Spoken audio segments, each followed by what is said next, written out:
Brexit पर बरतानिया में ताहाल गैर यकीनी सूरत-ए-हाल बरकरार है। डील होगी या नहीं, कुछ भी कहना कबल वक्त होगा। हम आपको अभी मैनचेस्टर ले चलते हैं, जहां नुमाइंदा 92 news Raja Wajid, member of British parliament और shadow minister for immigration Mohammad Afzal Khan के साथ मौजूद हैं। उनसे ब्रेक्जिट की ताज़ा तरीन सूरत-ए-हाल के बारे में जानते हैं। जी राजा वाजिद, बताइएगा।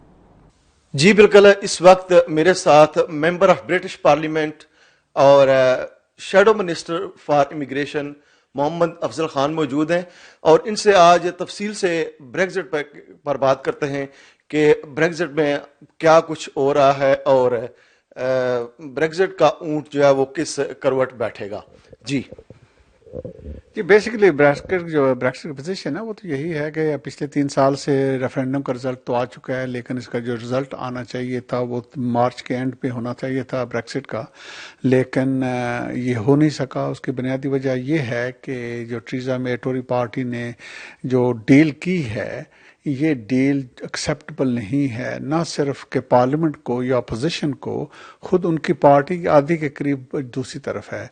तो ये वो मुश्किलात फेस कर रही हैं। 3 बार उनकी डील को शिकस्त हो चुकी है पार्लियामेंट के अंदर, तो अब दोबारा वो वापस गए हैं और यूरोपियन काउंसिल जो है उन्होंने उनको कुछ अक्टूबर तक और मोहलत दी है कि देखने के लिए कि कोशिश किसी तरीके से पार्लियामेंट के अंदर कोई डील हो सकती है या नहीं जिसमें मेजॉरिटी सामने आए। अच्छा, अगर हम डील के साथ निकलते हैं तो उसके कौन से बेनिफिट्स हैं, और अगर विदाउट डील यूरोप से निकलते हैं तो उसके क्या नुकसानात हो सकते हैं? जी, तो एक तो बात यह है कि ये बहुत ही कॉम्प्लेक्स सब्जेक्ट है, इसीलिए इतना टाइम भी लगा है और अभी भी सामने फैसला नहीं आ रहा।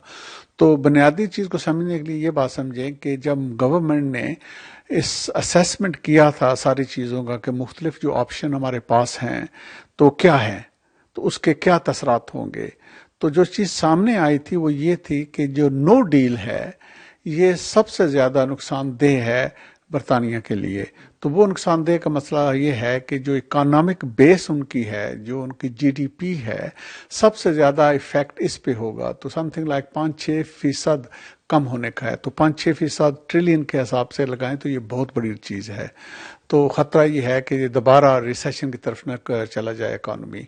और अब आगे ही हम देख रहे हैं कि पिछले 8-9 साल से ऑस्टेरिटी पॉलिसी की वजह से जो कट्स हो रहे हैं, तो अगर एक बार फिर रिसेशन हुआ तो उसका क्या हालात होंगे। तो ये एक्सेप्टेबल नहीं है। इसीलिए पार्लियामेंट ने जब उनकी डील को रिजेक्ट किया है उसके साथ इस बात को भी रिजेक्ट किया है कि नो डील एक्सेप्टेबल नहीं है।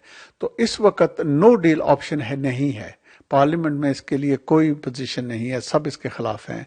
तो बात जो फिर बाकी बचती है वो यही है कि डील या रिमेन, कि भाई आप बाहर ही ना निकलें।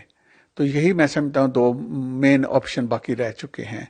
इसलिए आप देख रहे हैं कि हुकूमत ने देखा है कि वो खुद इस मसले को हल नहीं कर रहे, तो आखिरी ऐन 12 वक्त के पहुंचने से पहले 2 मिनट इन्होंने फिर अपोजिशन के साथ बात करनी शुरू की है।